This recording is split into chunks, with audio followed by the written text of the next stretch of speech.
Obrigado, Rita, e obrigado a todos os que que estão a assistir ou a participar nesta mesa redonda sobre Cloud e Everything as a Service. O as a Service é um dos modelos de consumo de maior crescimento nos últimos tempos e traz várias oportunidades, tanto para fabricantes, como para parceiros, como para os clientes finais. E antes de começarmos propriamente dito com o debate, eu passo a palavra à minha colega Diana para fazer aqui a apresentação dos nossos palestrantes. Diana? Bom dia, Rui. Bom dia a todos. Tal como foi dito anteriormente, o meu nome é Diana Ribeiro Santos e sou jornalista do IT Channel. Posto isto, pedi a todos os palestrantes que se apresentassem de forma breve e por ordem alfabética e começava então por pedir ao Filipe Frasquilho da IP Telecom que se apresentasse. Filipe. Ora, muito bom dia a todos. O meu nome é Filipe Frasquilho, eu sou responsável pela área de desenvolvimento de negócio de Data Center e Cloud da IP Telecom. É só. Obrigada. Luciano? Bom dia a todos, o meu nome é Luciano Zócolo e eu tenho a responsabilidade de arquitetura e soluções na Lenovo Portugal na área de Data Center. Obrigada, Luciano. Nuno Sacoto? Bom dia, o meu nome é Nuno Sacoto, eu sou CEO e sou também cofundador do grupo Readiness IT, sou CEO da Retain.io, uma empresa especializada em cloud e soluções para cloud. Obrigada. E por último, Vasco Sousa. Olá, bom dia, eu sou Vasco Sousa da ArcServe, uma empresa dedicada à área de proteção de dados, backup e disaster recovery. Obrigada, muito obrigada a todos. Dava então agora a palavra ao meu colega Rui Damião, que nos vai fazer a primeira questão. Desejo a todos uma boa sessão e muito obrigada. Obrigado, Diana. Vamos então avançar com a primeira pergunta do fórum. Vou dirigir a pergunta a vários palestrantes. E depois dos anos da pandemia, principalmente, naturalmente, o primeiro ano da pandemia, mas não só, em que ponto é que está o mercado de as a Service? E começava por perguntar ao Filipe Frasquinho, da IP Telecom, se o mercado está agora mais consolidado. Filipe?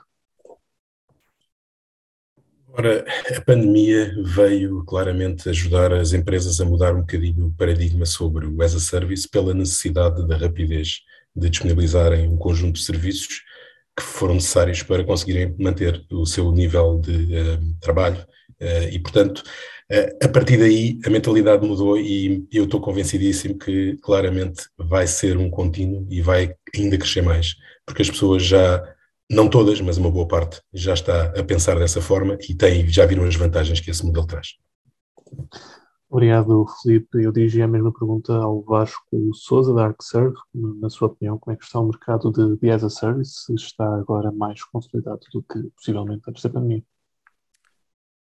Sim, isso acaba por ser um bocadinho a tendência do próprio mercado. Quer dizer, não vou dizer que a pandemia não terá acelerado aqui esse processo, mas acho que quer dizer, já havia aqui também alguns indícios que apontavam nesse sentido. Portanto, eu acho que se olhar assim em retrospectiva nos últimos anos, eu diria que em 2020, até pelo tempo que tivemos, foi uma altura para os parceiros poderem procurar tecnologias, buscarem modelos de negócio diferentes, alguns que se pudessem adaptar melhor e que lhes trouxessem alguma rentabilidade maior. Naquilo que eu conheço melhor, portanto, na componente de backup e disaster recovery, acho que, portanto, houve a procura das tecnologias. Em 2021, digamos, nos primeiros 6 meses, os parceiros começaram a levar esse modelo de negócio para o mercado e, de alguma forma, também a adaptar um bocadinho as suas ofertas para perceberem de que forma é que poderiam capitalizar melhor nessa área. E a partir aí da segunda metade de 2021 eu vi de facto naquilo que é o Backup as a Service, Disaster Recovery as a Service, um crescimento sustentado neste modelo, mas para dizer que para mim, quer dizer, isto no meu mercado muito, muito em particular, o modelo as a Service acaba por estar muito intrinsecamente ligado com aquilo que é o modelo de serviços geridos. Ou seja, não é só uma forma de passarmos de CAPEX para OPEX, mas no sentido de ter efetivamente serviços geridos centralmente por um parceiro, ou seja, praticamente como se for uma externalização de determinados serviços, nomeadamente naquilo que tem a ver então com a parte da proteção de dados. Obrigado, Vasco. Eu gostaria também de ouvir a perspectiva do Luciano Zoccoli e da Lenovo, também sobre o mesmo tema, sobre em que ponto é que está o mercado de as a service. Bom, sem dúvida, alterou muito. A questão da pandemia, como todos dizem, outro dia estava a ouvir um comentário dos nossos colegas a nível internacional, estavam a dizer praticamente que a pandemia praticamente encurtou quase 10 anos em termos daquilo que podiam ser os projetos de digitalização das empresas. Portanto, estamos a falar em curto espaço de tempo, ter havido grandes alterações tecnológicas forçadas pelas condições do mercado e pelas situações que o mundo estava a ter. Portanto, é quase tudo ao mesmo tempo, não é? Portanto, não é só uma questão que Portugal esteve envolvido nisto, mas todos os outros países. Portanto, a influência que nós podemos ter tido, e hoje em dia ainda com outras influências que temos em cima, a tecnologia claramente tem evoluído muito. E muito disto também deve-se ao fato de poder ter sido serviços as a services, não é? Poder ter servido infraestruturas as a services. Muitos desses projetos foram possíveis só por causa disto. Portanto, o mercado já reconhece uma grande vantagem daquilo que são este tipo de tecnologia de produtos, não é? São produtos, mas estão fornecidos de uma forma diferente. Portanto, eu acho que claramente está mais consolidado e mais reconhecido no mercado, sem dúvida nenhuma. Obrigado, Luciano. Eu passava a palavra à minha colega Diana para avançarmos com a segunda pergunta. Diana? Obrigada, Rui. E a minha próxima questão é direcionada ao Nuno Sacoto. Nuno, eu perguntava-lhe então se as empresas já têm a percepção dos benefícios que a adoção de um modelo as a service pode trazer para a sua operação e para as empresas. Bom dia. Eu creio que não. A percepção que eu tenho, embora esteja muito mais focado na minha área, na vertente de cloud, creio que ainda há um desconhecimento sobre todos estes benefícios, até porque quando nós estamos a falar de infraestrutura e de IT, eu acho que o nosso tecido empresarial, justamente naquilo que são as nossas PMEs, ainda encontram alguma resistência em partir para estes modelos as a service, quando estamos a falar de sustentar a sua operação ou de suporte à sua operação em modelos as a service, em infraestrutura cloud, genericamente falando.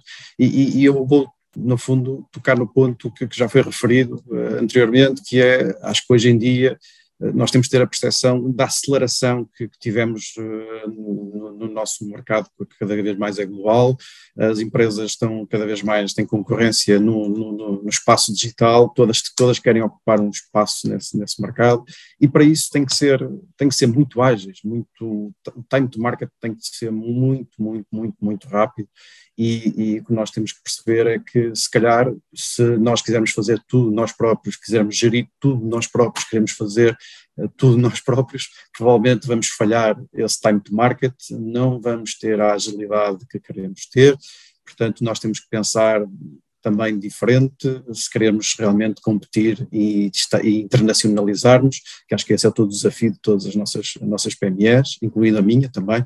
Portanto, temos que ser muito cloud native, temos que ser muito ágeis nas nossas operações e no nosso dia a dia, na forma como gerimos, como operamos, e trazer camadas de inteligência rapidamente, sem ter, e aqui é que acho que é a parte importante, sem ter a necessidade de investimento em ter pessoas especializadas ou no tempo necessário para desenvolver nós próprios um conjunto de soluções que podem estar disponíveis como as a service. Obrigada. Filipe Frasquilho, as empresas já têm esta percepção?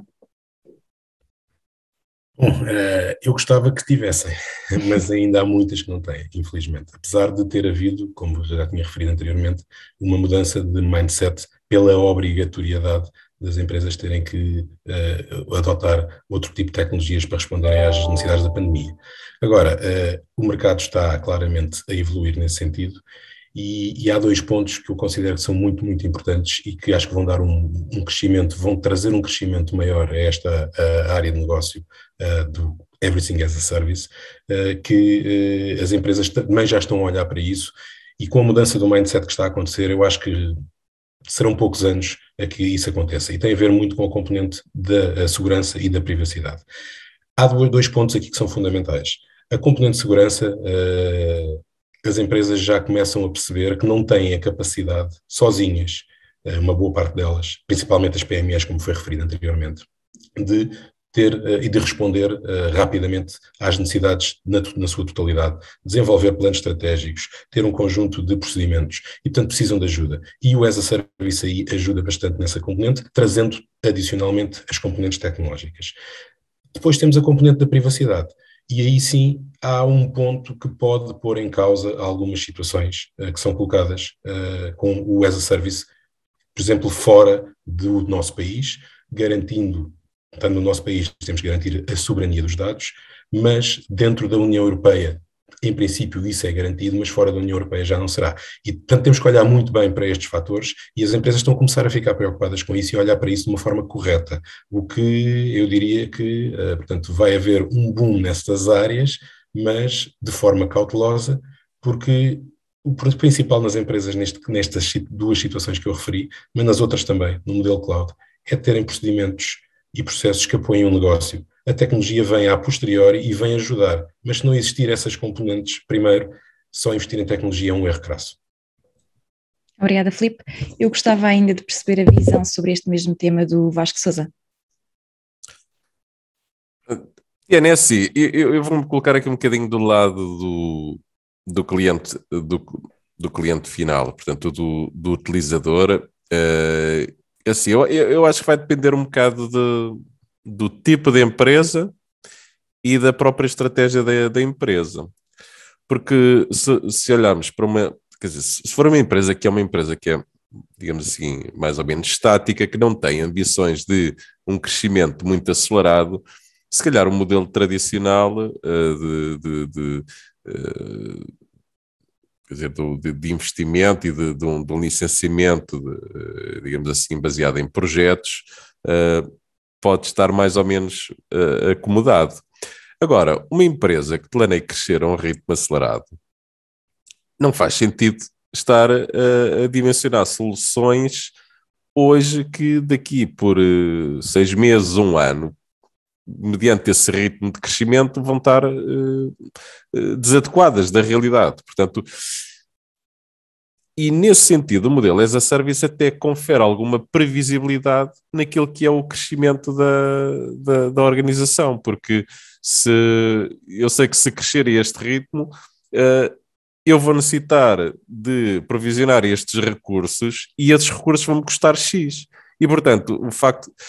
Lá está. Agora, eu estou a introduzir uma componente de alguma previsibilidade num ambiente de muita imprevisibilidade. E, portanto, eu acho que aí enquadra muito bem este modelo de as a Service. Agora, também fazendo aqui, se calhar, um bocadinho um ato de contrição da parte da ArcServe e originalmente até da StorageCraft, que está neste negócio do as a Service há mais de 10 anos e tem um modelo de negócio baseado nisso, é fundamental que tenhamos também as métricas certas, não é? Porque se tivermos as métricas certas em termos principalmente da componente de preços, eu acho que até pode haver uma predisposição para a sua adoção. Portanto, conforme eu disse, no último ano, nós temos visto aqui uma grande adoção deste modelo, portanto, acho que passa um bocado por aí. Portanto, assim, o modelo as a Service sendo uma ponte para um modelo de serviços geridos, na nossa perspectiva de negócio, quer dizer, se olharmos para o modelo tradicional em que eu vou reparar aquilo que se avaria, se eu olhar para o modelo as a Service e fizer o transfer para um modelo de serviços geridos em que eu posso substituir-me à informática de uma empresa, eu sou o departamento de informática e, portanto, eu tenho todo o interesse em que as coisas não avariem. Isto é basicamente o cliente final poder transferir para o seu parceiro de TI a responsabilidade da informática estar a funcionar. Portanto, é da parte do parceiro que tem todo o interesse em que as coisas funcionem bem para não ter que estar a gerir incidentes. E eu vejo, eu tenho se calhar uma visão um bocadinho mais alargada do modelo as a service como um modelo de serviços geridos e não apenas a tal questão da subscrição de serviços. Ora, obrigada. Eu dava então agora a palavra ao meu colega Rui Damião. Obrigado, Diana. Vamos falar de um tema muito importante para qualquer empresa que eventualmente deixa de, ou que considera deixar de consumir um determinado produto para passá-lo a consumir como um serviço, que é o retorno sobre o investimento. Eu começava por perguntar ao Luciano da Lenovo como é que se pode medir o ROI das soluções que passam agora a ser fornecidas como um serviço. Luciano? É assim,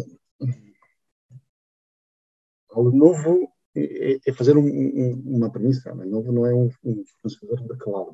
Há diferença aqui de alguns. Temos, portanto, uma visão ligeiramente diferente em termos daquilo que pode ser um investimento que pode ser feito sobre este tipo de tecnologia, porque ainda falamos de tecnologia mesmo as a service, mas é tecnologia as a service, fundamentalmente. E a coisa interessante é que muda um bocado tudo o paradigma. Pois os meus colegas aqui que oferecem cloud podem até melhorar um pouco este conceito, mas o paradigma muda tudo. Faço um exemplo muito simples. Todos os fornecedores de software neste momento, e acredito que sejam pouquíssimos ainda, mas todos os fornecedores de software neste momento estão a vender os seus produtos, as suas licenças as a service, ou seja, com subscrição mensal. Isto faz uma diferença em termos daquilo que pode ser um investimento de alguém que antes devia comprar, por exemplo, olhando há 3 anos, ou 4 anos, uma solução, e calcular o seu retorno de investimento há 4 anos, e comparar já tudo, se calhar, provavelmente, fazer um investimento que depois tinha o seu retorno a médio e longo prazo. Hoje em dia, podemos dizer ao contrário, que passamos de um fato de loja a quase um fato de alfaiate, não é? Porque nós podemos construir o nosso projeto especificamente muito bem desenhado para aquilo que são as nossas exigências neste momento. Sabendo que em qualquer momento que nós possamos crescer, porque o mercado nos pede de crescer, podemos crescer este fato. E podemos ir a juntar um bocadinho de tecido aquilo que já existe. Há um preço bem controlado, há situações bem controladas, portanto, sem exagerar no investimento, sem adiantar muito dinheiro, portanto, com um custo, se calhar, mensalmente, ligeiramente superior em algumas situações, mas que depois, ao final dos 4 anos, pode ser muito mais interessante. Porque se depois nós não crescemos, ou se o mercado contrair, onde é que nós estamos inseridos, onde a empresa está inserida, contrair, temos também a capacidade de reduzir aquilo que é o nosso investimento. Coisa que se nós compramos uma infraestrutura e compramos software, está comprado. Não há retorno, não há regresso. Não é? Portanto, a forma como se calcula é completamente diferente em relação àquilo que é um projeto normal. Claramente, há riscos, não é? Mas são riscos muito bem mais fáceis de gerir em relação àquilo que são investimentos à partida de comprar infraestruturas. Portanto, há as suas vantagens e as suas desvantagens, do meu ponto de vista, mas fundamentalmente mudou bastante aquilo que pode ser visto como retorno de investimento há 4 anos, porque hoje em dia quase não sabemos aquilo que pode ser a planificação há 4 anos em termos de infraestruturas de IT. Não temos neste momento uma visão clara, provavelmente as empresas têm alguma, e muitas vezes estão a pedir as a service mesmo por isto, porque querem perceber como vai ser a evolução, querem perceber qual é que vai ser a evolução naquela área e depois, eventualmente, investir de uma forma diferente. E o as a services dá-lhe esta capacidade, dá-lhe esta flexibilidade, não é? Como dizia o Nuno há pouco, dá-lhe a flexibilidade de entrar de uma forma imediata com aquela infraestrutura, com aquela solução, para poder responder àquilo que são os requisitos do negócio. E pode entrar com 10%, 5%, 6%. E depois, se houver realmente retorno, então poder investir muito mais nesta vertente. Portanto, o as a services claramente é uma ajuda para aquilo que são o retorno de investimento, para aquilo que são a visão dos investimentos acerca da tecnologia. Obrigado, Luciano. Gostaria também de ouvir a perspectiva do Nuno da Retain sobre o mesmo tema. Como é que se pode medir o ROI das soluções agora fornecidas como um serviço? Eu acho que, novamente, acho que nós temos que medir isto sempre na nossa capacidade de nos focarmos. Isto é, quanto é que me custa não estar focado no meu core business e delegar tudo que não é o meu core business para serviços, de forma a que eu consiga ser extremamente ágil, consiga atacar o mercado com grande velocidade e, acima de tudo, também, como já foi referido aqui, conseguir experimentar, conseguir validar rapidamente, ter feedback dos clientes finais, perceber a tração que eu tenho da minha proposta de valor como empresa no mercado. Tudo isso, obviamente que acho que ainda há um sentimento muito de propriedade, que eu acho que esse é o grande receio, ou o grande medo, que é, ok, eu antigamente comprava um servidor que tocava nele, eu estava lá a tocar nele, ele estava ali, mas qual é que é o custo de formar alguém para gerir?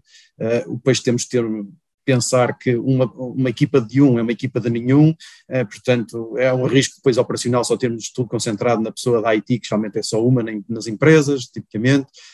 Investir nessa pessoa para ela perceber das tecnologias, de toda esta complexidade que hoje em dia existe de tecnologia.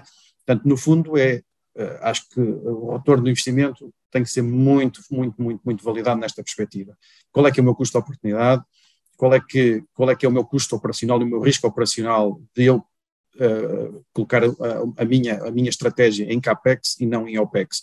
Portanto, no fundo, olhar para a eficiência que estas soluções as a serviço nos traz, a possibilidade que nos traz de automação e de ter a nossa operação o mais automatizada possível, com a capacidade de escalar à medida das minhas necessidades, versus o contrário, que é, ok, eu tenho que fazer um investimento à cabeça, tenho que adivinhar que vai ser essa a minha necessidade a 2, 3, 4 anos, que hoje em dia, que nós vimos, e começamos nessa primeira pergunta do impacto da pandemia, vimos que a aceleração que tivemos e a disrupção que tivemos foi brutal, e que, a meu ver, não se compadece hoje em dia com modelos mais estáticos, que infelizmente, mas é o que é, especialmente para quem quiser competir e estar nesta vertente de internacionalização e no mercado digital. Eu acho que é incompatível e mede-se pelo custo de oportunidade acima de tudo.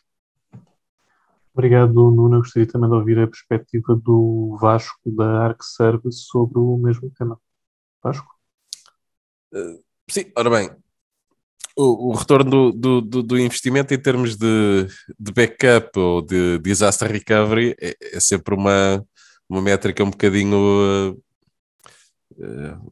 difícil de fazer, não é? Portanto, é sempre um benefício, ainda que seja um benefício potencial, não é? Na verdade, aquilo que nós estamos a fazer é uma medida para minimizar uma perda, não é? Portanto, a perda é garantida, em última análise é a perda do próprio negócio, portanto, podemos dizer que será esse o grande benefício que entregamos, não é? Mas, quer dizer, isto acaba por não ser exclusivo daquilo que é o modelo as a service, por oposição ao modelo de transacional habitual. Portanto, é tudo o que tem a ver com backup e disaster recovery, é medida assim. Portanto, o retorno, respondendo aqui ao retorno, ainda que não seja no rácio com o investimento, o retorno é basicamente o prejuízo de não estarmos parados, não termos a empresa inoperacional, de não perda de vendas, de danos reputacionais, não é? Portanto, isto é o retorno de termos um plano de recuperação de desastres.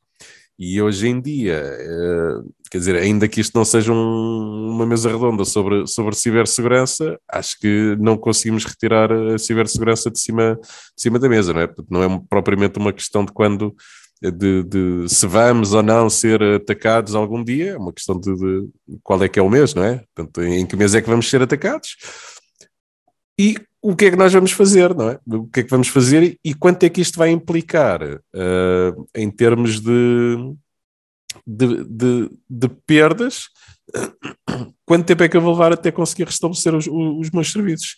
E aí vamos medir perda de dados, porque haverá perda de dados, pode ser descontrolada ou não, ou algo controlada, não é? Se eu tiver bem definido qual é que é o meu objetivo de ponto de recuperação, posso dizer assim, pelo menos os backups do último dia ou da última hora eu vou conseguir recuperar. E temos aquilo que é se calhar mais imprevisível, porque, e é um conselho que eu dou, porque não são testados estes planos de recuperação de desastre, que é o objetivo de tempo de recuperação. Quer dizer, tive o meu ataque iniciou-se sexta-feira à meia-noite, que é quando ninguém está na empresa e não tenho ninguém a monitorizar os meus sistemas, se calhar ficaram a trabalhar, os hackers, vamos chamar assim de trabalhar, sábado e domingo, e apenas segunda-feira, ao fim de 3 dias, é que nos apercebemos que temos uma muito grande parte da nossa informação encriptada, e portanto estamos a falar de podermos estar a perder dados de diversos dias e de estar diversos dias parados sem conseguirmos operar. Digamos assim, isto será o retorno, um bocadinho entre aspas, o retorno que podemos tirar de ter um plano de recuperação de desastres. Eu acho que hoje em dia não é opção. Obrigado pela sua perspectiva, Vasco. Eu gostaria também de ouvir, por último, mas não menos importante, a opinião, a perspectiva do Filipe da IP Telecom sobre, e volto a relembrar o tema, no fundo, o ROI e como é que se pode medir este ROI. Filipe? Bom, relativamente ao retorno de investimento, nós temos que ter em conta, ou as empresas devem ter em conta, que têm que fazer uma comparação correta do que é o modelo as a service e do que é o modelo de investimento. Quando estamos a pensar, por exemplo, adquirir infraestrutura própria para a minha casa, eu não posso comparar o investimento só na infraestrutura com o mesmo serviço que vou ter, por exemplo, de infraestrutura numa cloud. É fundamental. Porquê? Porque há um conjunto de tarefas adicionais que têm de ser consideradas, nomeadamente o espaço de alojamento, os updates da infraestrutura, o custo de energia. Bom, é uma panóplia de situações e de atividades que têm que ser feitas e que normalmente não são consideradas. O que leva que o as a service normalmente seja considerado, se fizermos uma análise simplista, como mais oneroso. E, portanto, há aquelas pessoas que são menos, o mindset ainda não se alterou, que o as a service é mais vantajoso. Atenção que não é para tudo, mas na grande maioria das situações a não levar a ir para essa opção. No entanto, e aqui foi há bocadinho referido aqui pelo Vasco, e bem na componente dos backups e do disaster recovery, esse é daqueles custos, por exemplo, que claramente sai muito mais barato, isso não há dúvida nenhuma, fazer um as a service do que ter uma infraestrutura própria, nomeadamente quando estamos a falar de um disaster recovery, noutro centro, com a nossa própria infraestrutura. Esse é direto, o retorno de investimento consegue-se calcular de uma forma muito simplista. Agora, consegue-se porque, comparando só diretamente os custos, mas há uma componente que é muito interessante no disaster recovery ou nos backups. Ninguém põe em causa hoje em dia que os seguros, e porque na maioria das situações são obrigatórios, toda a gente faz seguros. O objetivo é que eles não sejam utilizados, mas toda a gente os paga. Digamos que é uma área de negócio que muito próspera. As seguradoras são muito prósperas. Nesta componente dos backups e do disaster recovery é mais ou menos a mesma coisa. O objetivo tem que ser testado, e bem foi dito, o disaster recovery pelo menos tem que ser testado para garantir que funciona, mas mais uma vez, processos, pessoas e tecnologia, não é só a tecnologia. Mas, por outro lado, o objetivo é que nunca necessitamos de utilizar. Mas temos que pagar essa componente para estarmos seguros relativamente àquilo que possa vir a acontecer, nomeadamente pôr em causa a totalidade do negócio. E, portanto, estas duas visões, para mim são a componente de comparação que tem que ser feita no investimento de infraestrutura própria, ou com o oposto do as a service, na sua globalidade, e depois esta componente da proteção de dados e do disaster recovery. Obrigado, Filipe. Eu passo a palavra à minha colega Diana para agora fazermos umas questões mais direcionadas para cada uma das empresas participantes. Diana? Obrigada, Rui. Vasco Sousa, na sua perspectiva, qual é a importância dos serviços de recuperação de desastres e de backup serem fornecidos como um serviço e estarem também alojados na cloud? O Filipe já fez metade do trabalho. E pelo qual eu agradeço. Vamos ver o que é que eu consigo aqui acrescentar. Eu posso aqui acrescentar a componente de, sei lá, qual é que é o plano de recuperação de desastre que está completo sem considerarmos a componente cloud, não é? Portanto, se pensarmos nos riscos que tenho, ou seja, em que situações é que eu vou necessitar de utilizar os meus backups? Posso ter uma perda acidental de dados, posso ter um incêndio, posso ter uma inundação, posso ter um ataque de ransomware. Para a esmagadora maioria, para destes 4, 3 deles, eu preciso ter os backups, aquilo que se chama o air gapped, ou seja, fora das minhas instalações numa rede à parte. Como é que eu consigo ter um modelo destes em que eu vou precisar, se calhar, de 1 tera de dados ao dia de hoje?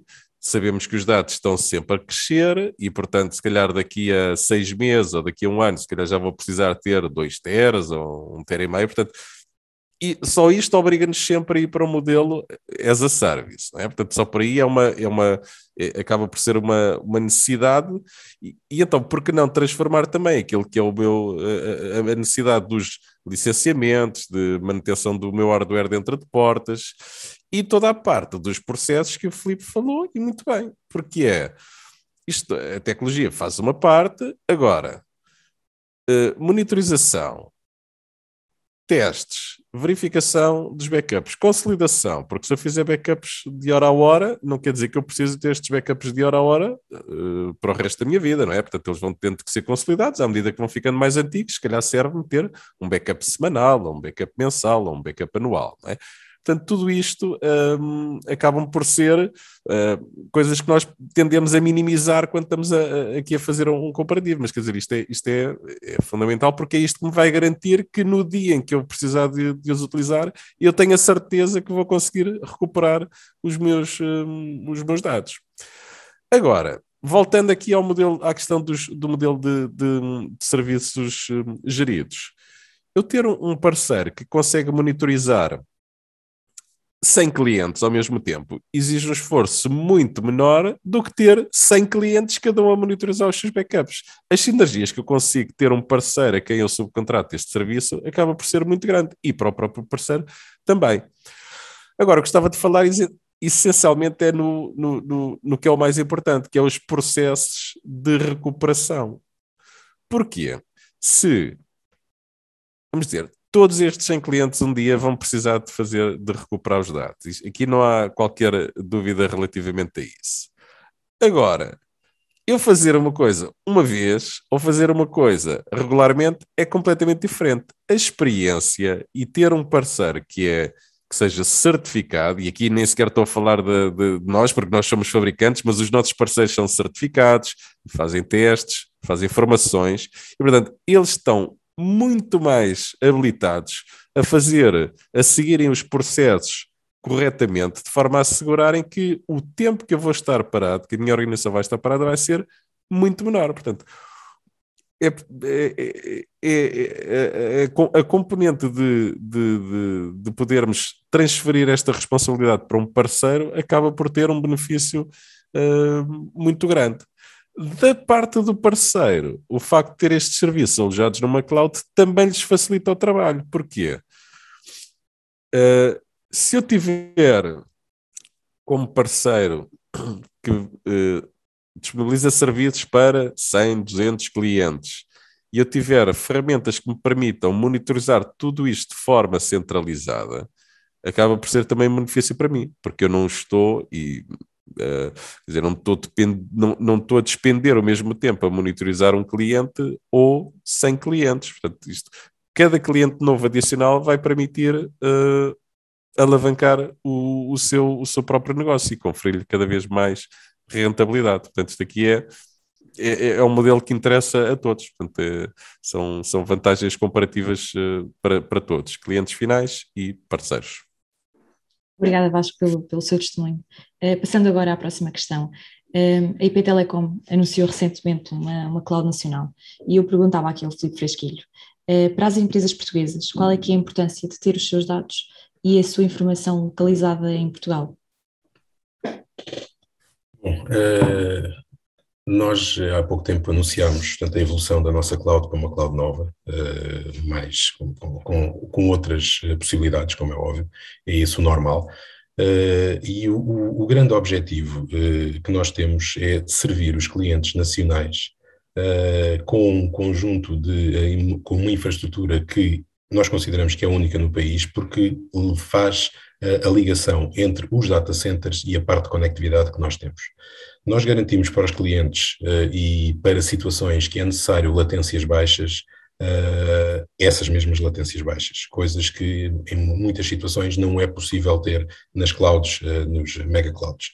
Agora, nós também achamos e sabemos claramente que o mundo vai ser, as clouds vão ser híbridas e multi-cloud, não temos dúvida nenhuma sobre isso. E, portanto, há um conjunto de componentes que nós achamos que há uma vantagem altamente competitiva de ter a informação e algumas soluções na nossa cloud, pela latência e também para que, portanto, a outra parte da questão, pelo facto dos dados estarem localizados em Portugal, garantidamente não saem de Portugal, porque nós, com os 3 data centers que temos, fazemos a replicação dos dados em território nacional. Para o bem e para o mal, as pessoas conhecem a nossa lei. Não vou estar a comentar se ela é boa ou se é má, mas conhecem-na e sabem com aquilo que podem contar. Por outro lado, sabem e têm a garantia que a sua soberania dos dados está garantida. Ok?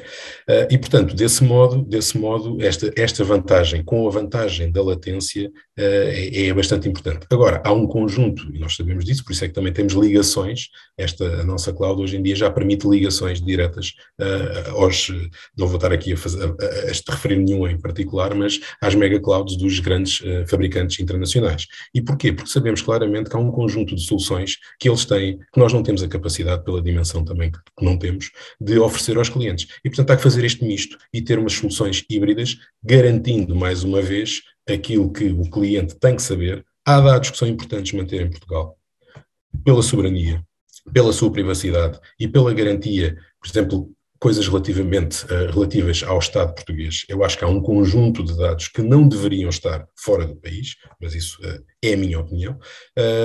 Mas, por outro lado, há um conjunto de ferramentas que dão muito jeito de existir, e, portanto, tem que ser o cliente a definir de uma forma simples, mas com uma definição correta sobre quais os dados, que tipo de dados é que deve ter no território nacional, que tipo de dados é que pode enviar para serem trabalhados e processados nas outras clouds com as ferramentas que existem, nomeadamente a parte toda a analítica, a inteligência artificial, todas essas componentes. E isto aquilo que nós tentamos fazer é apoiar os clientes para dimensionar da forma melhor aquilo que deve estar no nosso data center, mas que também pode estar e ter a partir dos outros data centers. Não temos a presunção de dizer que só no nosso data center é que é bom, claramente não é. Quem disser isso, mesmo dos mega, também não está a dizer a verdade. E, portanto, nós queremos é ajudar os clientes a crescer e a crescer para ajudar o negócio. Porque, claramente, no final do dia, se o cliente crescer, o negócio crescer, nós, como parceiros do cliente, também vamos crescer. Obrigada, Filipe, pelo seu testemunho. E eu passava então agora a palavra ao meu colega Rui Damião. Obrigado, Diana. Eu dirigi a próxima pergunta ao Luciano, da Lenovo, e questionava o Luciano se um modelo as a service pode ser uma alternativa para as infraestruturas de computação e armazenamento. Luciano? Ok. Claramente, a Lenovo tem uma visão sobre este ponto bastante importante. Nós lançamos já há algum tempo uma oferta que se chama TrueScale.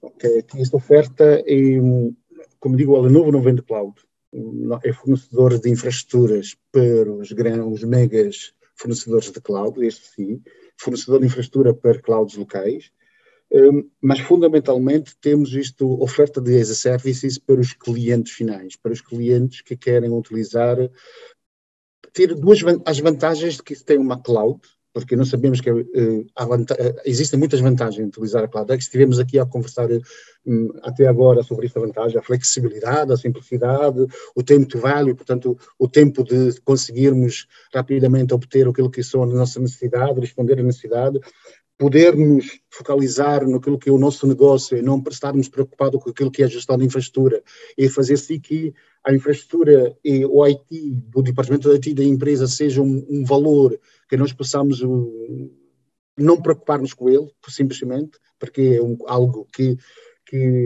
ajuda a empresa a crescer, mas que não é uma preocupação. Muitas vezes, nos anos passados, era uma preocupação de custo, de controlar custo, e etc. Hoje em dia não existe. Mas também sabemos que o cloud não é, como se diz, a panaceia por todos os males. Não é? Sabemos que não resolve tudo. Existem questões, e estas questões muitas vezes são inibidores porque os nossos clientes escolham de ir para uma solução as a services para o cloud. A questão da segurança, a questão da data ownership, que aqui o Filipe já estivemos a falar sobre onde é que estão os meus dados, como é que são. Estes são fatores de bloqueio para que os clientes assumem esta dificuldade. E depois, por exemplo, temos legacy workloads, ou seja, temos aplicações que não estão preparadas para ir para o cloud. E nós sabemos que temos clientes com isto. Este é um problema. E também outra coisa é a questão do controle de custo. Isto também faz parte de tudo daquilo que são um pouco os bloqueios atuais, neste momento, daquilo que são a cloud. A Lenovo, como tenta responder a isto? Oferecendo aquilo que são as services, mas on-premises. Ou seja, a capacidade de poder utilizar aquilo que é melhor da cloud. Portanto, flexibilidade, simplicidade, toda a sua capacidade que nós temos, versatilidade, portanto, poder ter qualquer workload, por exemplo, porque se nós temos máquinas num data center, pode ser o nosso ou pode ser o subcontratado, se nós temos máquinas que nós podemos gerir os workloads, também podemos gerir o legacy workloads, portanto, já não é uma limitação.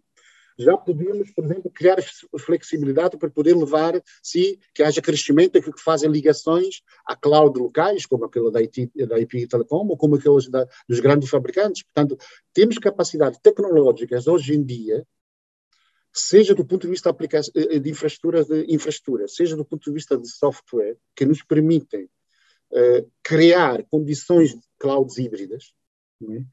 Onde mesmo a componente híbrida, portanto, mesmo a componente de infraestrutura que está no cliente, ou que é de responsabilidade do cliente, pode ser fornecida como um as a service.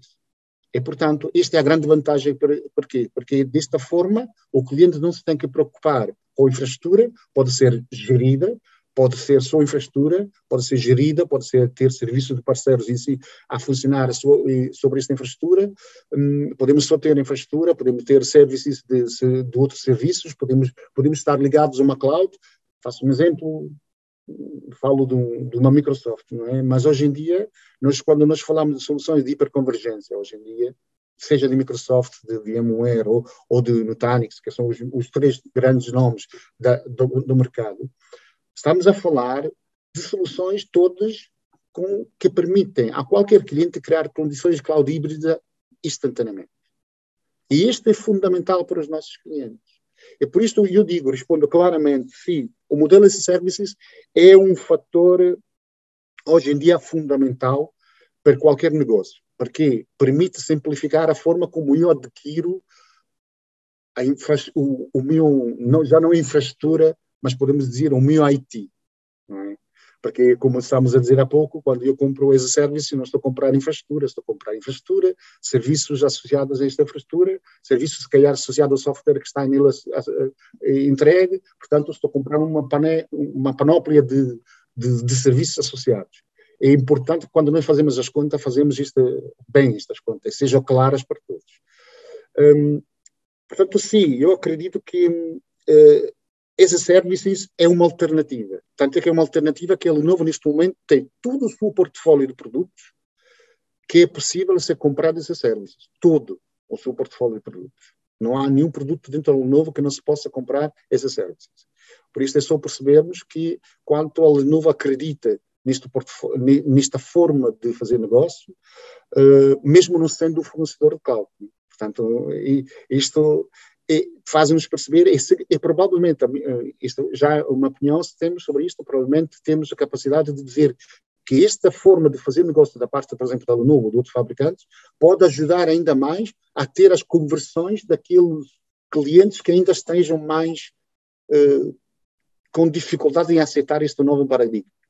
porque permite ter uma visão clara, que a solução híbrida é a solução que claramente está em cima da mesa, e eu posso ter o controle daquilo que tenho dentro de casa, e posso ter a expandibilidade, a flexibilidade daquilo que é uma infraestrutura de cloud externo. Portanto, isto é conjugar o melhor dos dois mundos. Fundamentalmente, aquilo que a Lenovo diz é, isto chama-se na Lenovo Intelligent Transformation, não porque aqui é que a escolha é inteligente, mas porque, fundamentalmente, estamos a usar a inteligência para aquilo que são as novas soluções. E isto é fundamental. A era da transformação digital pode ser vista neste momento da Lenovo como Intelligent Transformation. E isto é fundamental porque as empresas continuam a estar presentes no mercado, correspondendo àquilo que são os requisitos do mercado hoje em dia. Sem dúvida nenhuma. Obrigado, Luciano. Eu dirigi a minha próxima pergunta ao Nuno da Retain, e sabendo que cada empresa é uma empresa e que cada caso é um caso, quais é que são os passos a dar até se chegar à solução indicada para uma determinada organização? Nuno?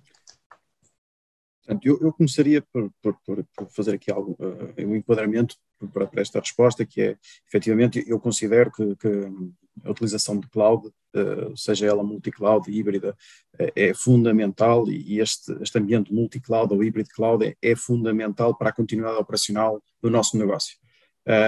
Quanto mais, se nós colocarmos mais do nosso negócio em cima de cloud e deste tipo de infraestruturas, mais crítico é, e como já disseram anteriormente, ter uma visão multi-cloud que pode ter uma componente on-premises. E vou também responder a esta pergunta mais com o meu chapéu de Retain, como empresa que presta serviços de migração, vamos chamar assim, e operacionalização para a cloud pública, neste caso, é onde nós somos especialistas, nós somos especializados nas 3 maiores clouds públicas, e efetivamente não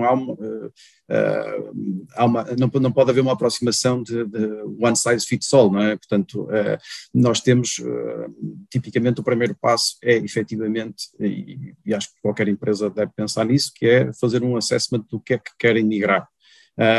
Nesse assessment, que é o primeiro passo, e no fundo que é um serviço, também é um serviço que se presta, é entender como é que nós vamos montar a nossa casa na cloud, e não podemos simplesmente dizer, ok, eu tenho aqui compute storage ou database e vou colocar ou vou provisionar compute storage and database na cloud pública e já está fantástico, estamos na cloud.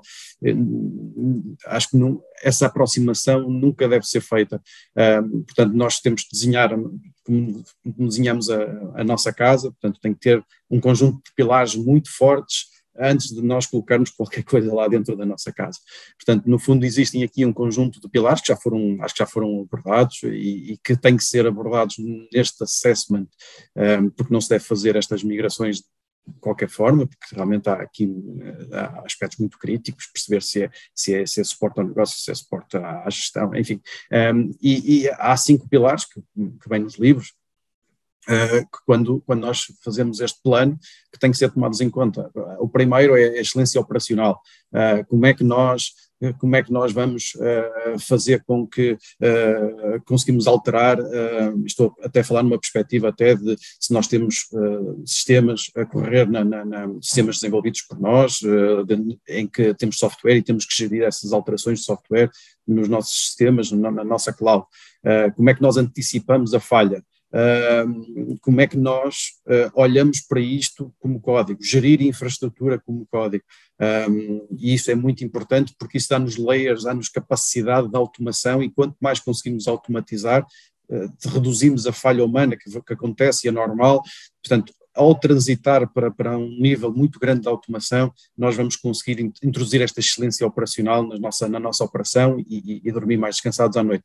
Um segundo pilar que já foi aqui referido, a parte da segurança, fundamental, temos que perceber os temas de confidencialidade e de integridade de dados, perceber quem pode fazer o quê, proteger os nossos sistemas e neste caso, pronto, obviamente que a minha visão é muito mais da cloud pública. Eu tenho dúvidas que eu consiga on-premises garantir que o meu nível de segurança está tão otimizado como numa cloud pública, porque por diferença de recursos, logo à cabeça.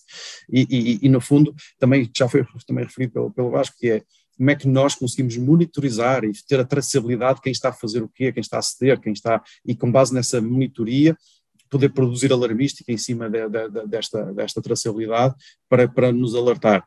E depois também, enfim, outro pilar importante que é quando nós temos disrupções, que tipicamente, reliability ou confiabilidade dos nossos sistemas que estão a correr na cloud, como é que nós recuperamos da falha e mitigamos estas disrupções com os custos todos que também foram referidos, o nosso custo reputacional, a perda de negócio, etc, etc. Portanto, é fundamental perceber como é que a cloud nos pode ajudar nessa perspectiva e dar-nos esta capacidade.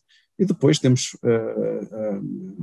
a eficiência da performance, que para mim isto é dos pontos para mim que são mais espetaculares da utilização da cloud pública, e obviamente que outra. E quando digo cloud pública não tem que ser necessariamente dos 3 hyperscalers, é simplesmente cloud que não está no on-premises, que é a capacidade de nós globalizarmos a nossa operação em minutos.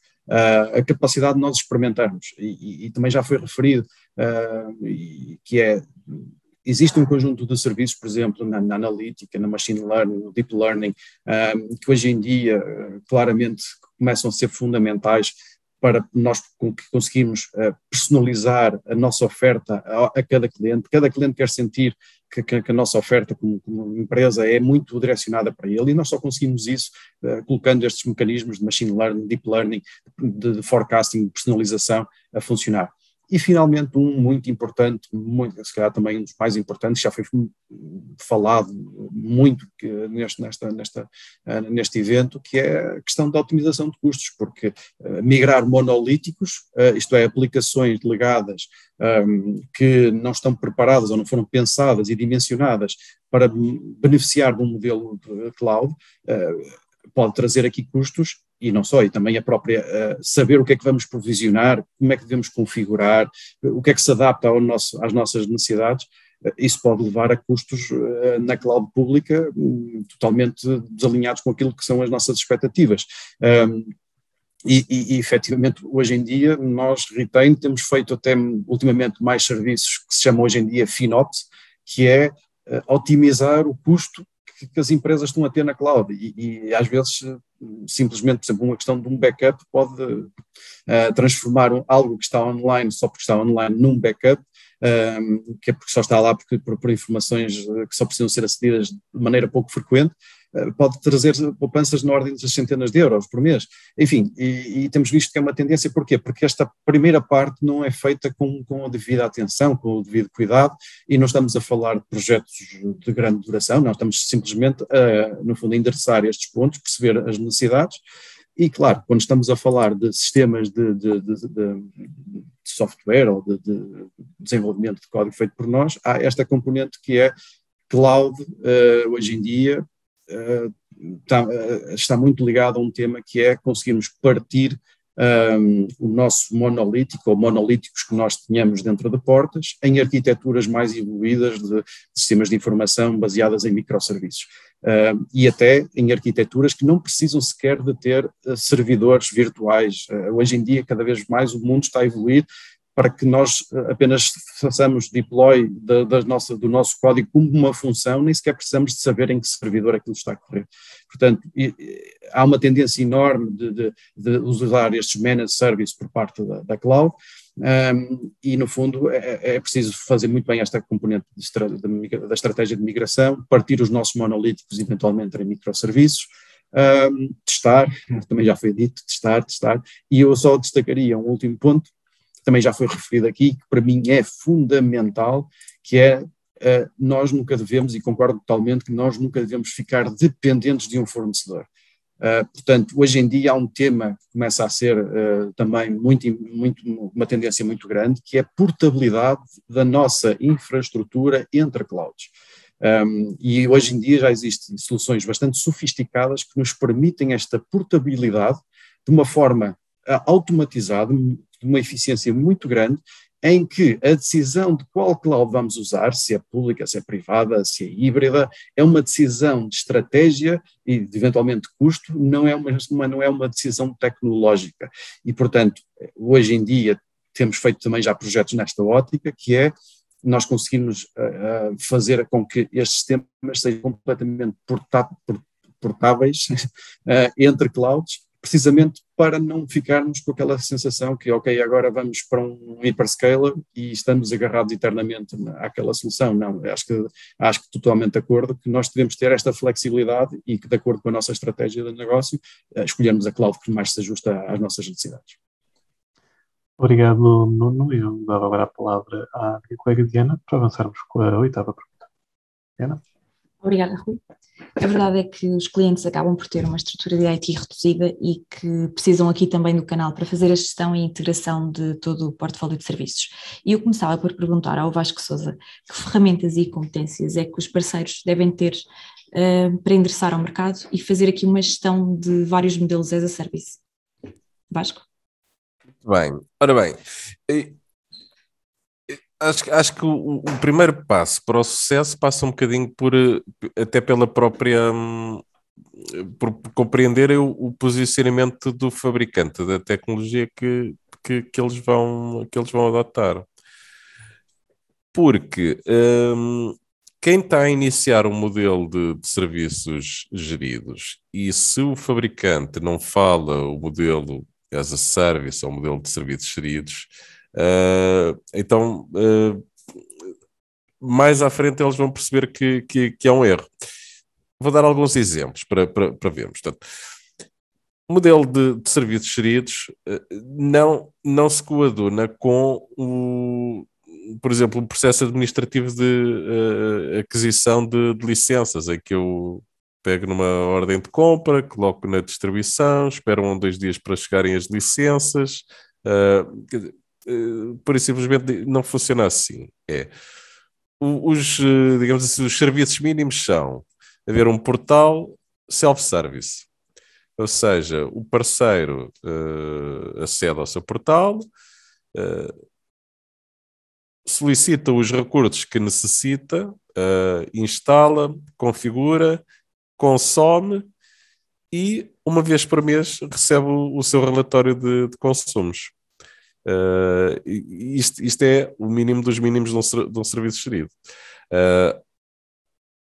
Outro ponto fundamental: ferramentas para gestão centralizada multinível ou multitenant, como lhe queremos chamar. Isto é fundamental.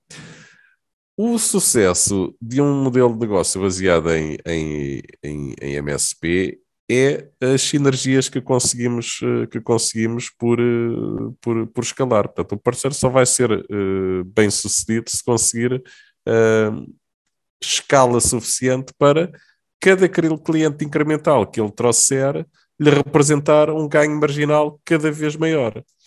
E isto não é possível ter um modelo destes baseado, por exemplo, naquilo que estávamos habituados quando pensamos no modelo on-premises, que é notificações por e-mail. Isso simplesmente não vai funcionar. Portanto, são necessários ferramentas centralizadas, dashboards, onde eu defina SLAs mínimos que se apliquem a todos os meus clientes e eu possa ter uma perspectiva global daquilo que é, vamos chamar a minha rede, ou todos os clientes que eu estou a servir, a partir de um ponto único, e depois poder ter uma perspectiva proativa para com esses clientes, que é, se eu não faço backups pelo menos uma vez por dia, então isso é um incidente e então eu vou ver o que é que acontece, eventualmente o servidor está desligado ou algo do género, mas quer dizer... tem que ter ferramentas centralizadas, sem dúvida nenhuma. Da parte do parceiro, acho que tem que compreender que o facto de se apoiarem numa tecnologia não pode, nem pouco mais ou menos, terminar por aí a sua oferta. A sua oferta vai ter que se basear, tem que ser diferenciadora, porque senão basicamente estamos a concorrer todos dentro daquilo que é uma oferta de um fabricante. Portanto, tem que se conseguir diferenciar. A primeira coisa para se diferenciarem será em certificações técnicas, informações. E eu acho que até temos a nossa vida algo facilitada, não é? Eu acho que é um argumento muito forte. Estou a falar nós como parceiro, estou a falar como da perspectiva de um parceiro, quer dizer assim, olha, quem é que quer gerir a sua infraestrutura de recuperação de desastre, ou o seu plano de recuperação de desastre? Alguém que está certificado e que, portanto, sabe aquilo que tem que fazer, ou alguém que não está certificado e que está simplesmente a dar-lhe uma oferta mais baixa, custa menos 2 euros ou menos 5 euros por mês, mas onde é que está a certificação dele? E, portanto, se quiser, vamos depois ali às apalpadelas um dia que tenha que recuperar dados, tentar lá chegar. E, portanto, isto é uma oferta que é diferenciadora. Por outro lado, da parte do go-to-market, acho que os parceiros também têm que ter uma oferta, um modelo de negócio que seja simples. Se eu vou com um modelo de serviços geridos em que eu tenho 15 opções, de forma a pensar que eu vou conseguir cobrir todos os meus clientes e cada um vai ter o seu fato ali à medida e que vai ser com um preço à medida, isto vai ser muito complicado de implementar, porque mais à frente o que vamos ter será processos administrativos muito complicados, que é todos os meses com faturações mensais estarmos a ter que conferir, ok, se eu tenho um modelo de consumos de backups baseado em gigas, todos os meses eu vou ter um consumo diferente. Todos os meses eu se calhar vou ter aquele cliente que é mais complicado a dizer. Então, mas o mês passado eu tinha 587 gigas de backups na cloud e agora já tenho 630 e estão-me a cobrar mais não sei quanto. Isto vai criar entropia. Portanto, eu acho que aqui a Arcserve e com a oferta da StorageCraft acertou muito bem, que é uma solução que é simples, transversal, que possa ser replicada nos mais diversos ambientes dos clientes finais, ambientes físicos, virtuais, híbridos, inclui nativamente a componente cloud e mais, pensamos numa oferta que se aplica a parceiros, de forma a que eles possam beneficiar de parceiros. Por exemplo, a oferta cloud que nós temos é partilha o storage entre clientes. Ou seja, clientes que utilizem menos recursos libertam espaço para clientes que utilizam mais recursos. Isto para falar aqui um bocadinho da minha perspectiva. Portanto, nós na Arcserve temos muitos anos de experiência neste modelo e acho que estes serão os pontos fundamentais.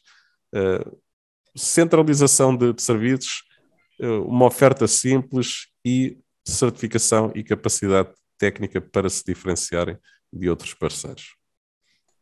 Obrigada, Vasco. Luciano Zoccoli, a sua visão sobre este mesmo tema, por favor. Bem, parceiros, fundamentalmente, a primeira coisa que podem fazer é fazer formações, não é? Certificações, podemos chamá-las assim, mas estar preparados. Fundamentalmente, resumindo um pouco, é estar preparado. E em relação às tools, é muito importante também, porque um fator de sucesso deste tipo de ofertas é a simplicidade com que são usadas. Se nós complicamos o uso deste tipo de oferta como as a service, claramente vamos ter um problema. E faço um exemplo de Lenovo, como na nossa oferta, não é, de soluções híbridas, nós temos também tools que nos permitem criar condições para acompanhar todo o processo de integração com clouds, todo o processo de gestão de infraestruturas on-site, que também acompanham a questão da segurança. Portanto, todas as tools que são necessárias para gerir aquela infraestrutura de uma forma simples têm que estão incluídas e têm que ser simples, não podem ser complexas, porque se vamos complicar é um problema. E os parceiros que podem fazer e devem fazer, têm que ter conhecimento destas ferramentas, porque muitas vezes o não conhecimento destas ferramentas obriga que simplesmente não as temos, não é? Não temos, pois, a capacidade de implementá-las, não temos a capacidade de propô-las na utilização. Outro fator importante, do meu ponto de vista, é o fato que se estava a falar aqui, o Nuno esteve a dizer muito bem, a questão do multicloud. Hoje em dia é fundamental que os parceiros tenham uma capacidade, de poder perceber o multicloud, como é que funciona, como é que pode ser utilizado, como é que os clientes traem vantagens desta questão. Há ferramentas para isso. Quem quiser estar em termos de parceria nesta área, sem dúvida nenhuma, tem que ter esta capacidade, tem que ter esse conhecimento. Se não tiver esse conhecimento, é difícil que possa ser feita uma proposta de valor para os nossos clientes. Portanto, fundamentalmente é isto. Estas capacidades de criar depois um portfólio de serviço baseado neste tipo de tools é fundamental também para que os parceiros possam ter uma oferta interessante de valor para os clientes finais. Fundamentalmente é isto. Obrigada, Luciano. Filipe Fresquilho, quais são então as ferramentas e competências que os parceiros devem ter? Bom, os parceiros, diria que são o braço estendido de qualquer entidade para chegar aos clientes e que têm normalmente a relação com os clientes finais. Portanto, se eles não tiverem as competências necessárias e as informações necessárias para prestarem um bom serviço, ficam eles mal e ficamos nós mal. Portanto, e isso digamos que é o ponto principal. Já foi aqui referido, tanto pelo Vasco como pelo Luciano, a componente de ter um conjunto de certificações, de ter um conjunto de know-how e saberem exatamente aquilo que podem portanto, aportar aos clientes finais, com a garantia que o serviço é bem prestado, porque no final do dia isso é que é importante. Ter um serviço de qualidade, ter um serviço com SLAs bem definidos e que o cliente fique satisfeito com essa utilização e tirar partido desses serviços na globalidade sem ter nada a apontar. Isso é o que toda a gente pretende. E os parceiros são um veículo fundamental para isso, como é óbvio, mas se não tiverem as condições necessárias e suficientes para o fazer e o know-how suficiente, vamos todos perder. E quem perde primeiro é o cliente, e é isso que nós não queremos de todo. Nós queremos clientes satisfeitos, queremos clientes que sejam, que garantam e continuem a jornada connosco durante muitos anos, que é isso que interessa, garantir a retenção dos clientes. Tipicamente, eu sou muito apologista de ter clientes, portanto, parcerias com clientes, neste caso com parceiros e com clientes de longo prazo, para beneficiarem todos do comprometimento e também do conhecimento que existe entre as pessoas, e os parceiros neste campo, com a relação final que têm com os clientes, é algo que para mim é muito diferenciador relativamente a algumas entidades que, quando existe algum problema, eu saber a quem posso ligar e conhecer a pessoa que está do lado de lá. E não, pura e simplesmente, abrir atenção, tem que se registar, tem que se fazer essa componente toda, mas, em última instância, eu conheço a pessoa. E isso é altamente diferenciador para um conjunto de entidades que sabem que, do outro lado, tem uma cara que é conhecida, tem uma cara que consegue resolver. Os parceiros muitas vezes fazem isso, e isso é fundamental. Claro que sim, Filipe. Obrigada pelo seu testemunho. Nuno Sacoto, a sua visão.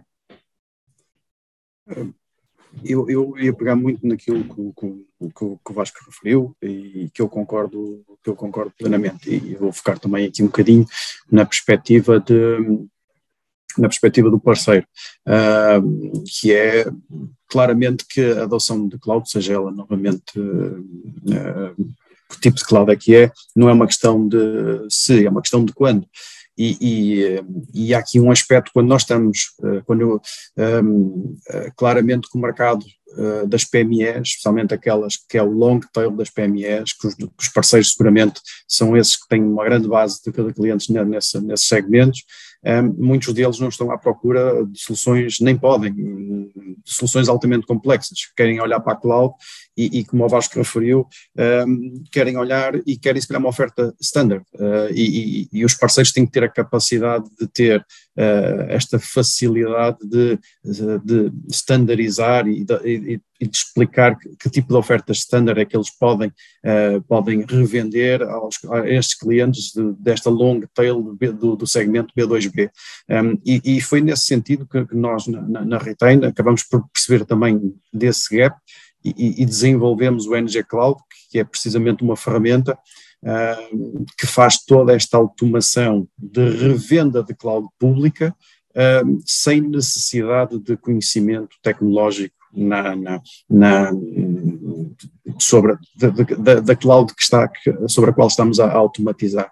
Portanto, no fundo, é este tipo de ferramentas, porque senão de outra forma o parceiro, e foi dito aqui, eu acredito muito em certificações, a minha equipa é toda certificada em multi-cloud, portanto, e faz parte do nosso plano até do modelo de carreira, as pessoas conseguirem ter essas certificações para evoluírem na sua carreira, eu acredito totalmente nisso, mas percebo que para alguns parceiros isso possa ser complexo e um investimento muito elevado, e hoje em dia o mercado está muito quente na perspectiva da retenção do talento. Portanto, o que eu acho, na minha perspectiva, é que os parceiros devem ter ferramentas que lhes permitam atacar estes mercados com oferta standardizada, que lhes permitam fazer a revenda destes serviços também sem a necessidade de um grande investimento do lado deles, e isto é que é mesmo funcionar as a service em comunidade, cadeia de fornecimento ponta a ponta. Portanto, na minha visão é sem dúvida ter ferramentas que automatizem, que permitam construir ofertas standardizadas, que até permitam ao próprio cliente final, nos tais portais self-service, eles próprios consumirem e terem acesso a estes serviços sem também a necessidade de terem que investir em pessoas ou em conhecimento. Claro que sim, obrigada. Eu dava então agora a palavra ao meu colega Rui Damião. Obrigado, Diana. Vamos avançar com a próxima pergunta, a nona pergunta, para falarmos um pouco sobre o futuro, no fundo. Eu começava por dirigir esta questão ao Filipe, da IP Telecom, e perguntava como é que, na perspectiva do Filipe ou da IP Telecom, como é que será o futuro do mercado de as a service, se as organizações vão continuar ou não a apostar nestes modelos. Filipe? Não tenho dúvida nenhuma que vai continuar a haver um crescimento forte nesta área, principalmente em temas, não só os temas tradicionais que já conhecemos do as a Service, no Infrastructure as a Service, no Platform as a Service, no Software as a Service, mas também noutras componentes, e eu já há bocadinho referi, nomeadamente nas componentes de segurança, nas componentes de privacidade, em que as entidades já perceberam que conseguem ter uma oferta com custos inferiores que possam garantir as necessidades que têm. Agora, aqui a dificuldade a oferta vai crescer, não tenho dúvida nenhuma, vai haver um conjunto de soluções que vão responder a essas necessidades dos clientes, mas eles têm que ter o trabalho de casa e perceber o que é que realmente necessitam. Porque, um exemplo, na componente de segurança, ainda há pouco tempo vi um boneco muito simples, onde as plataformas e os fabricantes das áreas de segurança que existem são milhares para as várias soluções. Se um cliente que olha para aquilo fica perdido, claramente fica perdido. E, portanto, ele tem que perceber primeiro, eu preciso disto, e definir claramente, de acordo com o negócio, o que é que precisa. E depois tem que encontrar um parceiro que o apoie e que tenha confiança para indicar qual é a melhor solução. Essa solução não tenho dúvida nenhuma que vai ser as a service, claramente. Hoje em dia são raras as situações, a não ser que sejam entidades muito grandes e que já tenham... mas mesmo essas entidades grandes, muitas das apesar de terem coisas on-prem, já fazem lá está, a componente de cloud híbrida na sua globalidade para um conjunto de serviços. Mas os clientes vão ter que definir bem isso e perceber as vantagens que daí advêm. Estamos a falar, por exemplo, de um SOC as a Service, estamos a falar de um PAM as a Service, um Privileged Access Management, estamos a falar de componentes globais a nível de segurança, estamos a falar dos XDRs da vida, os EDRs da vida, estamos a falar das componentes de privacidade, identificação de dados pessoais, mas porque essas componentes, essas soluções normalmente são muito caras para comprar para a entidade ter internamente. E precisam de ter os tais recursos adicionais, que já foi aqui falado, para fazer o manter normal e a operação normal dessa solução. Ora, desta forma, o as a Service permite que elas tenham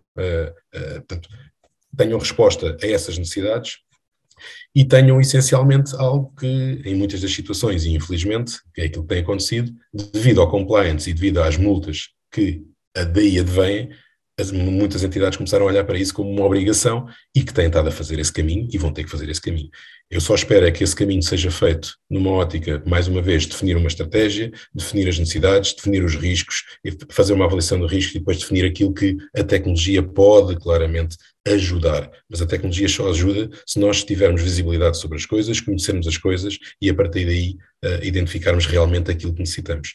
Porque, volto a dizer, já disse anteriormente, comprar tecnologia só por comprar não nos leva a lado nenhum, infelizmente. Eu gostava que às vezes fosse assim, porque a gente também vende tecnologia, mas o que faz sentido é apoiar as empresas nos processos e na estratégia que necessitam ter. Obrigado, Filipe. Eu gostaria de ouvir a perspectiva do Vasco da Arc Service sobre, no fundo, aquilo que estamos a falar, não é?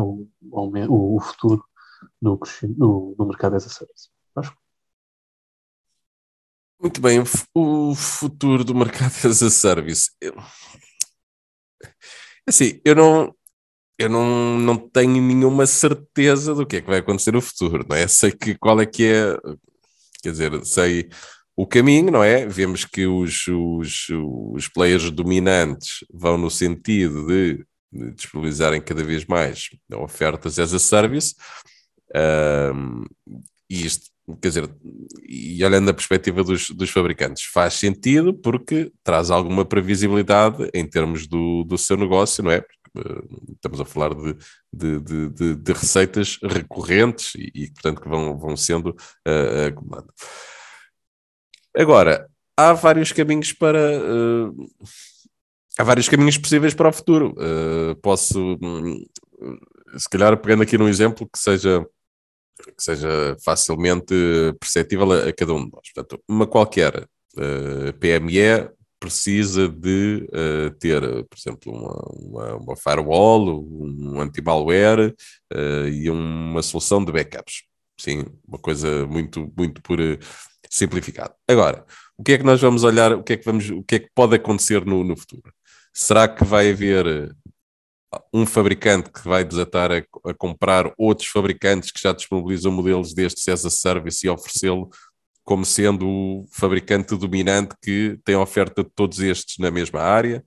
Ou será que cada fabricante se mantém especializado na sua área e aquilo que vão aparecer serão agregadores de ofertas em que dentro de cada uma destas especialidades vai-nos permitir selecionar qual é aquele com o qual me sinto mais confortável. E esta plataforma, lá está uma plataforma que seja de consumo, em que eu a qualquer momento acedo lá e seleciono o meu fabricante de firewall, o meu fabricante de antivírus, o meu fabricante de solução de backup, que inclui também componente cloud. Portanto, eu não sei, mas existem estes dois caminhos e seja um fabricante que por aquisições possa começar a disponibilizá-los todos, seja estas plataformas que depois simplifiquem também todos os processos administrativos. Aqui volta a tocar na tónica que o modelo as a service é um modelo que exige algum acompanhamento administrativo e simplificar estas ofertas acaba por ser um dos segredos de ter aqui uma rentabilidade. Portanto, acho que há aqui também esta hipótese de termos plataformas agregadoras que simplifiquem os processos administrativos e que não se ponham propriamente aqui na perspectiva de um fabricante. São aqui dois possíveis caminhos, haverá muitos outros, não é? Mas acho que o as a serviço acho que vai seguir o seu caminho. Eu acho que vai, na minha perspectiva pessoal, acho que vai até acelerar este ritmo de transição. Obrigado, Vasco. Gostaria também de ouvir a perspectiva do Nuno sobre o mesmo tema. Nuno? Eu aqui vou ser muito, muito breve, porque, obviamente, eu ando no mundo dos serviços também, eu próprio acredito muito no modelo de serviços há muitos anos. Portanto, eu diria que o futuro acho que não tem retorno. Aquilo que nós vimos e acelerado pelo Covid é a minha convicção pessoal que vai ser cada vez mais um modelo operativo para qualquer empresa de saber trabalhar em comunidade, com ecossistemas em que cada um presta o seu serviço e é especializado naquele serviço específico, e as empresas consomem esses serviços desse ecossistema de forma a poderem se focar naquilo que são melhores e que realmente são diferenciadores, ou que são diferenciadas das demais. E eu acredito muito neste modelo que é um modelo que traz realmente esta agilidade, esta capacidade das empresas continuarem focadas em responder às necessidades dos seus clientes e acho que claramente que isto vai continuar a crescer, e as empresas, e diria de outra forma, que é as empresas que não olharem para isto seriamente em ter estes ecossistemas de serviços, e eles próprios prestarem serviço para outras empresas, as que se forem empresas de serviços, provavelmente vão ter grandes dificuldades de crescimento, de internacionalização, etc. Obrigado, Nuno. Eu gostava, por último, de ouvir a perspectiva do Luciano sobre o potencial futuro do mercado de as a service. Luciano? Sobre isto, há 2, 3 situações que parecem importantes sublinhar, né? Além daquilo que já foi dito. A Lenovo, nos últimos tempos, nos últimos anos, tem investido imenso, muito dinheiro. Portanto, tem feito grandes investimentos como fabricante de infraestrutura e criar ofertas desse serviço. Portanto, acredito que esteja a olhar para estrategicamente dentro da companhia, tenha uma visão a longo prazo que permita definir que realmente um futuro vai ser desta forma. Mas também sabemos que aquilo que nós dizemos é a viagem de cada um dos nossos clientes no futuro para chegar à cloud. Cada cliente tem a sua viagem para percorrer. E são todas diferentes. E são vários caminhos. E tanto é que, portanto, vai ser claramente, cada um vai começar esta viagem. Cada cliente vai começar esta viagem, sem dúvida nenhuma. A curto, longo, médio prazo vai ser feita esta viagem, porque os clientes vão continuar com esses serviços.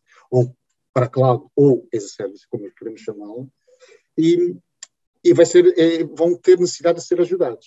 Por isto é sempre fundamental, porque as ofertas começam a ser muitas, a diversificação são muitas, e uma das coisas que ele, por exemplo, quando criou o TrueScale, é algo que nós oferecemos aos clientes que querem começar esta viagem, é um workshop inicial, onde os clientes podem analisar aquilo que têm, olhar para aquilo que têm, olhar quais são as questões que estão no futuro, baseado naquilo que são o conhecimento de uma empresa internacional como a Lenovo, que tem um know-how sobre a matéria bastante grande, tem uma série de clientes já a funcionar nesta área, e, portanto, poder fornecer a sua experiência nesta vertente, também como experiência interna, sobre a segurança, sobre outros fatores, são fatores que nós, como não só utilizamos internamente, mas depois podemos propor aos nossos clientes adotá-las, estas soluções.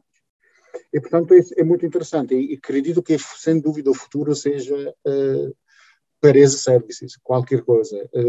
Todo o portfólio de produto da Lenovo neste momento está as a service. Isso quer dizer alguma coisa, não é? Quer dizer que apostamos claramente, não no imediato, mas no futuro, claramente esta é uma forma de ver o negócio da infraestrutura. Obrigado, Luciano. Eu vou passar a palavra à minha colega Diana para avançarmos com aquela que é tradicionalmente a nossa última questão. Diana? Obrigada, Rui. Vasco Sousa, eu perguntava-lhe então quais são os desafios e as oportunidades para os parceiros neste mercado.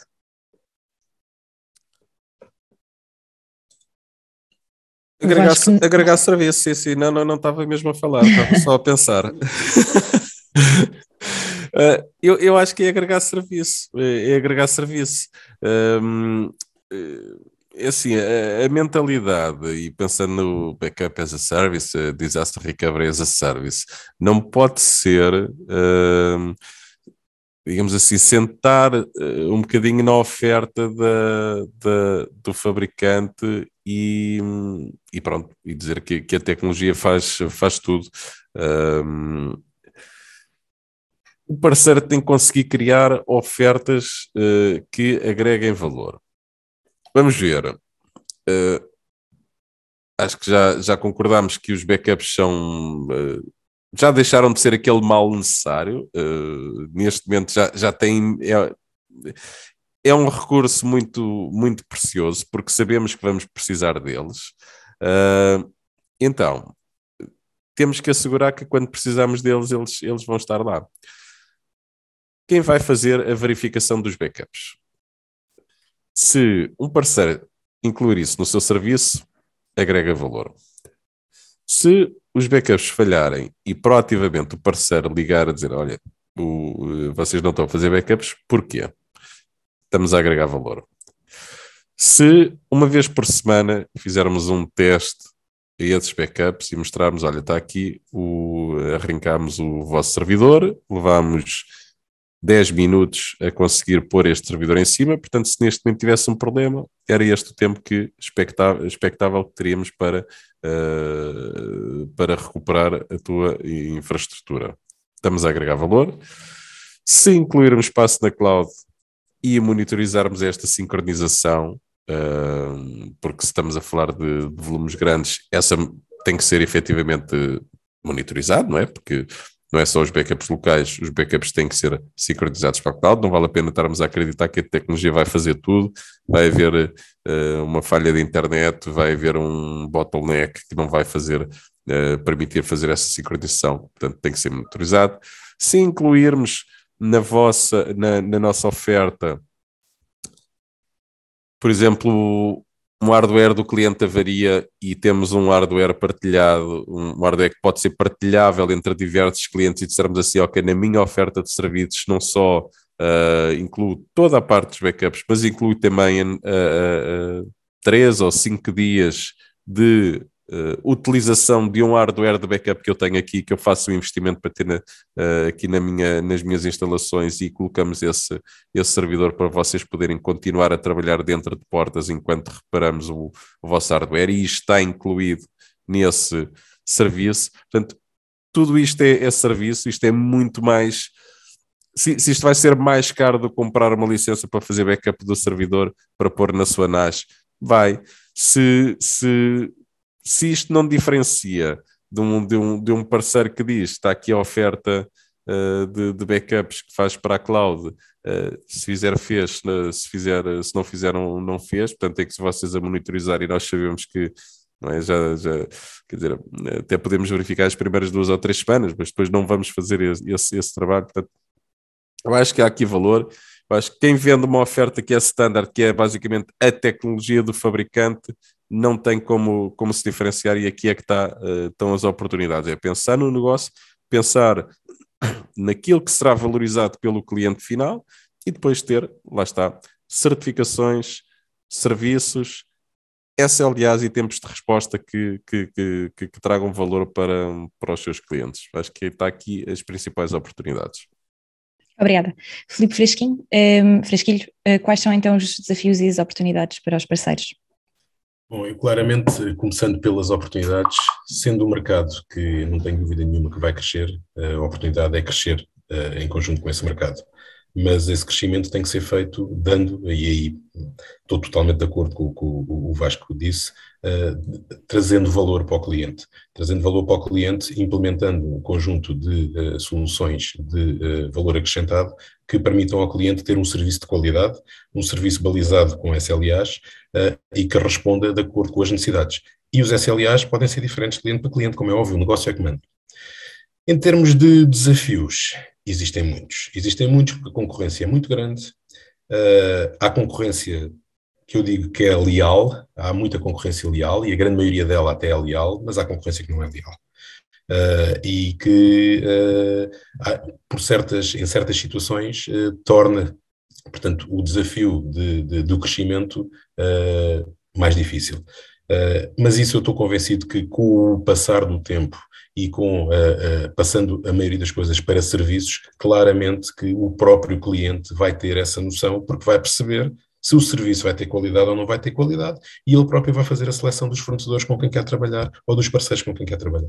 Portanto, será os desafios principais nessa ótica serão esses, e vamos ver o que é que vai surgir. Ainda vai demorar algum tempo, mas desafios adicionais como novas tecnologias que surgem todos os dias, mas estou a falar de tecnologias disruptivas. Por exemplo, a computação quântica. Vamos ver.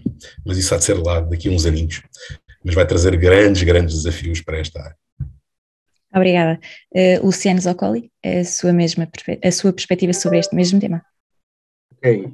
Desafios e oportunidades. Oportunidades e desafios, como podemos dizer. As oportunidades são variadas, mas tem um fator bastante importante, porque nós hoje em dia, quando fornecemos um tipo de serviços, normalmente temos um ambiente bastante amplo de colaboração entre as várias entidades. Dificilmente há uma única entidade que consegue fornecer todo o know-how, todas as capacidades, todos os serviços que são necessários. Uma empresa, não digo pequena, porque a empresa pequena provavelmente sim, mas uma empresa média em Portugal.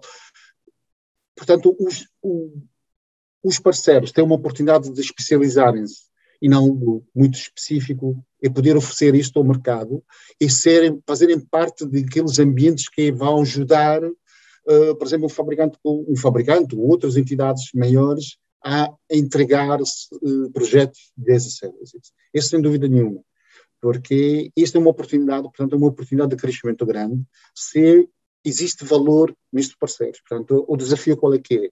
É criar dentro da empresa, que são parceiros, estes valores diferenciadores, para que qualquer fabricante ou qualquer entidade de maior dimensão possa dizer, ok, este é o meu parceiro, mesmo que seja de nicho, mas é o meu parceiro para desenvolver esta atividade.